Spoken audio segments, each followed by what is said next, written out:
מה שמך? קוראים לי רותם, אני הבאתי לך מונולוג מתוך...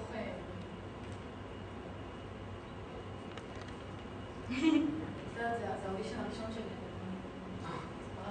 לא, זה בסדר, תרגי, רותם.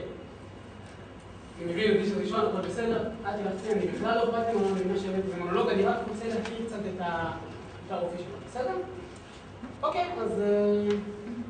אם כבר הבאת מונולוג, אז איזה מונולוג הבאת לי? הבאתי את נינה מתוך השחר, של צ'כוב. כן, אני יודע שהשחר זה של צ'כוב. ולא. כבר שמעתי את זה יותר מדי היום. מה עוד יש לך? אנטיגונה. פוקס, קלאסי מדי. אני צריכה לעשות את יוליה. רומאו ויוליה? כן.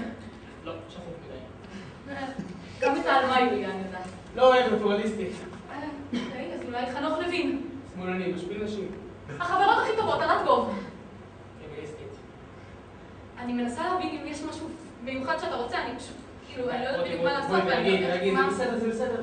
בלי לחץ, אם את רוצה להגיד לך ביקורת טוב, בסדר? אני להכיר אותך יותר לעומק. מה את אוהבת? אני אוהבת לקרוא, אני אוהבת מחזות נטורליסטיים.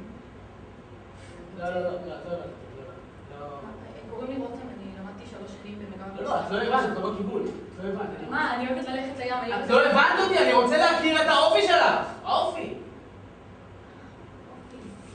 סליחה.